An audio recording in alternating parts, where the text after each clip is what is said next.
All right, diving right in. Today we're tackling something pretty meaty, but don't worry, as always, we'll get to the good stuff. You got it. Ada programming best practices specifically, the last bit of it. That's right. We've done a few deep dives on this guide already. Yeah, covered a lot of ground. Syntax, data structures, the nuts and bolts. Exactly. And now we're looking at how to really put it all together. Make your Ada code super robust. You got it. This is where we get into visibility, handling those unexpected hiccups with exceptions, and those areas that can really trip you up, erroneous execution and bounded errors. Right. And what's really helpful about this guide is that it not only tells you what to do, but it also explains why, Oh, for sure. It's not just about memorizing rules. You really understand the logic behind it. which is exactly what we're all about here. Absolutely. Okay, so visibility. In a large project, why is this even a thing? Why do we care so much about what parts of the code can see other parts? Well, think of it this way. Imagine building a city with no zoning laws. Oh, wow. Yeah, Chaos, right. Everything's jumbled up. Nobody knows what's happening where. makes sense. Same with code. Controlling visibility is all about managing complexity. So it's like creating order, boundaries. Exactly. It's about modularity. You restrict what parts can directly access other parts, so you limit those unintended consequences. And that makes it easier to understand and change things without breaking everything. Precisely. If every bit of your code could mess with every other bit, debugging would be a nightmare. Yeah, I can see that. Okay, so the guide starts with the use clause. Right. Seems pretty handy at first, making things easily accessible. But it says we should avoid it, or at least minimize it. What's the catch? Well, it can make the code harder to maintain in the long run. Really? Why? You see, when you use the use clause, you might save some typing, but you lose clarity. It can be tough to figure out where things are actually defined. So it's like using too many pronouns in a sentence. You lose track of who's doing what. That's a great analogy. It becomes ambiguous. Explicitly qualifying names, even if it takes a few more keystrokes, makes things much clearer, especially in a large project where you have multiple people working on different parts. So it's about drawing a clearer map for everyone. Yeah, exactly. Like signposts in that city we talked about. Makes sense. But the guide does mention some exceptions, like using use for standard packages. Right. When you're dealing with those basic building blocks, those well-known libraries, it's usually okay. Okay, because everyone knows what they are. Exactly. The risk of confusion is lower. And sometimes enumeration literals might benefit from use as well, although constants can often be a clearer alternative, as the guide points out. Right, so it seems like the key is to really be mindful of the scope. Yeah, keep it contained. If you do use, make sure it's only within specific parts of the code, like package bodies or subprogram bodies. Okay, I see. Now, what about use type? How's that different? Use type is a bit more specialized. It makes the operators for a certain type directly available. Operators, like Right. plus and minus. Yeah, exactly. So you can use them in their natural infix notation without having to write out the full package name every time. Okay, so it's more about making the syntax cleaner for specific types. Precisely. Makes it Yeah. more readable, especially when you're working with types that have a lot of custom operations. That's handy. All right, so moving on to the renames clause. Right. What's the point of giving something a different name in your code? Ah, that's a good one. Sometimes you have these really long, complicated names. Like really long. I've seen them. Right, and it just clutters the code. Renames lets you create a shorter alias. Like a nickname. Exactly.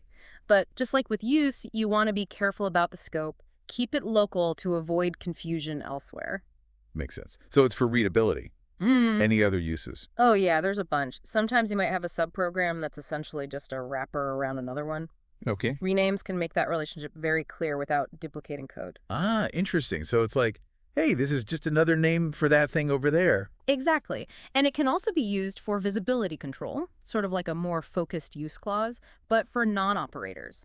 The guide prefers using use type for operators, though. Right, right. Also, when you're working with external components or libraries that might have different naming conventions, renames lets you create a consistent naming scheme within your project. So it's about adapting to different naming styles. Exactly. And sometimes in huge projects, you might even use it for project-wide abbreviations, those really common packages that everyone uses. Okay, that makes sense. But you'd have to be super organized with those abbreviations, right? Oh, absolutely. Consistency is key. Got it. Now let's talk about overloaded subprograms and operators. Where you have multiple routines with the same name, but different parameters. Right, overloading. It's a powerful feature, but it can be misused. So how do we use it wisely? The guideline recommends using it mainly for subprograms that perform similar actions on different types. Like the same concept, just applied to different kinds of data. Yeah, exactly. The guide gives a good example with the sin function. You can overload it to work with angles in radians or degrees, or even with different mathematical structures like vectors and matrices. Makes sense. But too much overloading can be a problem, right? Yeah. If you go overboard, it can make the code really hard to follow. It becomes ambiguous, like which version is actually being called here. So clarity over cleverness. Always. Okay, what about overloaded operators?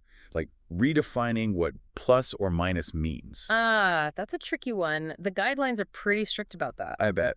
The main thing is you don't want to mess with the conventional meaning of operators. Like, don't make plus do subtraction. Yeah, that would just be confusing. Right. It goes against how people naturally think. So use plus for things that suggest addition, combining, or joining. Makes sense. Yeah. And minus for subtraction or separating. Exactly. And in general, use operator overloading sparingly. But when it's done well, like, say, defining matrix addition with the plus operator, it can make your code super readable. So it's about matching the syntax to the underlying concept. Exactly. When it feels natural, it enhances clarity. But if you're being too clever, it just creates confusion. Okay, got it. Finally, in this visibility section, we have overloading the equality operator. Yes. That's a fundamental one. It seems like that needs extra care when you're defining your own types. Absolutely. You see, the default equality behavior in Ada depends on how the type is implemented. Okay. So if it's using pointers, it might just compare the pointer values, not the actual data they point to. I see. And for discrete types, it's usually a value comparison. But often for custom types, you want to define equality in a way that makes sense at a higher level, regardless of the implementation details. Makes sense. So, like, if you're defining a set type, two sets should be equal if they have the same elements, even if they're stored differently internally. Exactly. It's about providing a meaningful definition of equality that aligns with the abstraction you're creating. And there's a note about maintaining those algebraic properties. Right. When you overload equality, you want to make sure it still follows those basic rules. Reflexivity, symmetry, transitivity. You got it. An object must be equal to itself. If A equals B, then B equals A. And if A equals B and B equals C, then A must equal C. Those do sound pretty fundamental. They are, and they ensure that your equality operator behaves consistently, which is essential for writing reliable code. Okay, that was a great overview of visibility. Now let's shift gears a bit and talk about using exceptions. Okay. What's their role in writing more robust software? Well, think of them as a way to handle those uh-oh moments gracefully. Like when something unexpected happens. Exactly. Instead of your program crashing or continuing with bad data, exceptions let you catch those errors and respond in a controlled way. So it's about preventing total meltdown. Precisely. You can try to recover from the error, log it for debugging, or at least shut things down cleanly. Makes sense. But the guide mentions balancing, handling, and avoiding exceptions. What does that mean? It means don't overuse them. Reserve exception handling for truly exceptional cases. Okay, so like genuine problems, not just normal flow control. Right. The main part of your program should be focused on the happy path. Exception handling is for when things go wrong unexpectedly.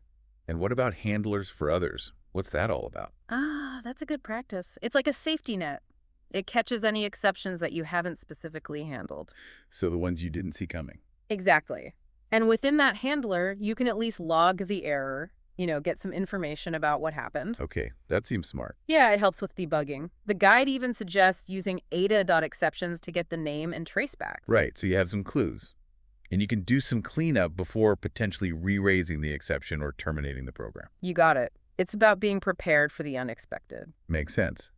Now, what happens if an exception occurs, but there's no handler in that immediate scope? That's when it starts to propagate. Propagate, like it travels up the chain of command? Exactly. It goes up the call stack until it finds a handler or reaches the top level. Okay, let's see.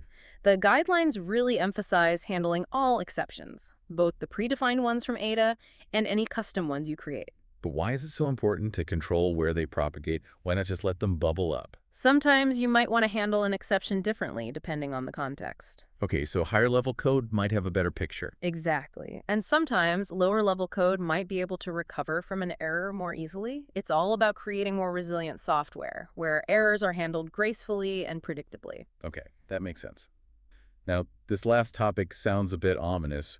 Erroneous execution and bounded errors, It does, doesn't it? These are those tricky areas where things can go really wrong. like the danger zone. Pretty much. ADA 95 introduces this concept of bounded errors. It means the behavior might not be totally predictable, but it's guaranteed to stay within certain limits. Okay, so it's bad, but not totally catastrophic. Right. As opposed to erroneous execution, where the behavior is completely undefined and anything could happen. Yeah, that sounds like something we want to avoid at all costs. Absolutely. So let's start with ada.unchecked conversion. The guide says to use it with extreme caution. What makes it so risky? Well, it basically bypasses the type system. Okay, so that sounds dangerous. It is. It does a direct bit-for-bit copy of data from one type to another without any checks. So you're basically saying, trust me, I know what I'm doing. Right. But the problem is, if you're wrong, the results can be completely unpredictable. You could end up with invalid data, or even worse, security vulnerabilities. Yikes. The guide suggests using the valid attribute after an unchecked conversion to make sure the resulting value actually makes sense for the target type. Okay, so that's like a sanity check. Exactly. And it also recommends isolating the use of ADA unchecked conversion to within package bodies to contain its potential side effects. Makes sense. Now, what about ada.unchecked deallocation? That's another one where you need to be super careful.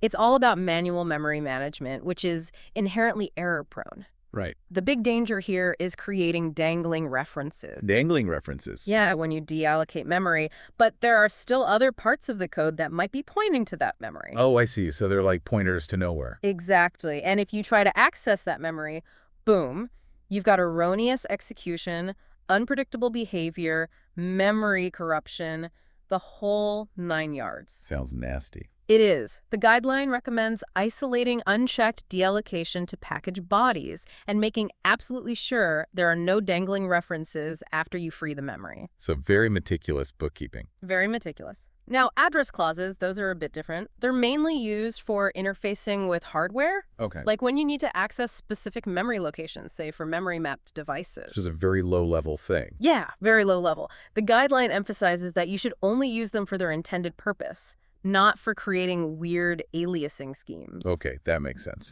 And you need to be absolutely sure that the address is valid and properly aligned for the type of data you're working with. Yeah. Otherwise, you'll get undefined behavior. Right. And what about suppressing exception checks? That sounds like a risky move. It can be. The main reason you might do it is for performance, you know, in those super time-critical sections of code. Okay. But you have to be extremely careful. When you suppress exception checks, you're essentially turning off some of the safety mechanisms that ADA provides. So you're trading safety for speed. Yeah, basically. And it's a trade-off that should only be made in very specific circumstances and with a deep understanding of the potential consequences. Got it. Now, initialization. We've talked about it before, but there are some additional warnings here related to erroneous execution. Right. The fundamental rule is always initialize your objects before you use them. Okay. That seems like a good habit. It is. In ADA, most types don't have default values, so using an uninitialized variable is like playing Russian roulette. You never know what you're going to get. Sounds unpredictable. It is. You could end up with whatever random garbage was in that memory location before. The guide also warns against relying on any non-standard operating system-specific initialization behavior, as that can make your code non-portable. Right, so stick to the ADA standard. Exactly. And be mindful of how exceptions can propagate during access type initialization. If the memory allocation fails, the exception might be raised in a different scope than where the new allocation happened. Okay, so pay attention to the call stack. Yeah. And another important thing is to make sure all your program entities, like subprograms and packages, are properly elaborated before they're used. Elaborated? Yeah, it means the compiler and runtime system have processed their declarations and bodies. If you try to use something before it's elaborated, you could get a program error. So it's about making sure everything is set up and ready to go. Precisely. Okay, what about DirectIO and sequential I/O? Are there any potential issues when working with files? Yeah, you need to be careful when reading data from files. Well, you want to make sure that the data you read is actually valid for the type of variable you're storing it in. Okay. Ideally, the read procedures would raise a data error if the data is out of range, but some implementations might not always propagate that error. So you could end up with invalid values. Exactly. The guide recommends using the valid attribute to explicitly check the validity of scalar values after you read them from a file. It's like a double check to make sure you're getting what you expect. Right. Now, there's also a guideline about exception propagation related to finalization. Finalization,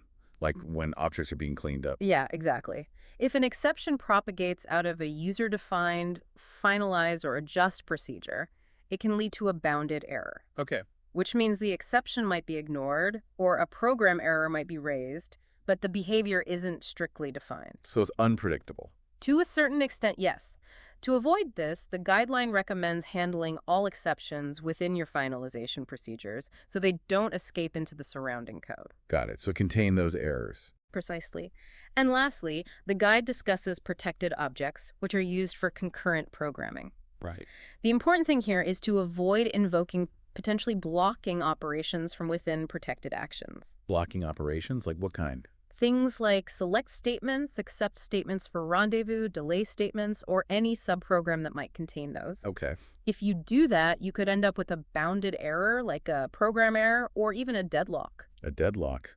That sounds bad. It is. It means two or more tasks are stuck, waiting for each other to release resources. So avoid those blocking operations within protected actions. Exactly. Stick to the operations that are specifically designed to work within that protected context. Got it.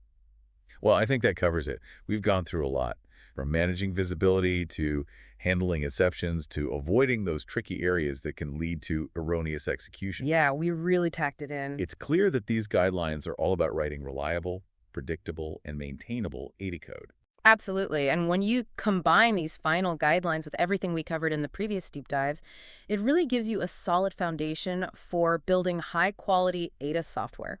You know, it's interesting. As we wrap up this exploration of ADA bus practices, it makes you think about how these principles apply beyond just programming. Oh, yeah, for sure. It's like, think about any complex system. There are boundaries, there are unexpected events, and there are ways to prevent those catastrophic failures. Absolutely. The balance between flexibility and control, the importance of structure, these are fundamental concepts. Definitely food for thought. It is. Thanks for joining us on this deep dive. You got it. Until next time. See ya.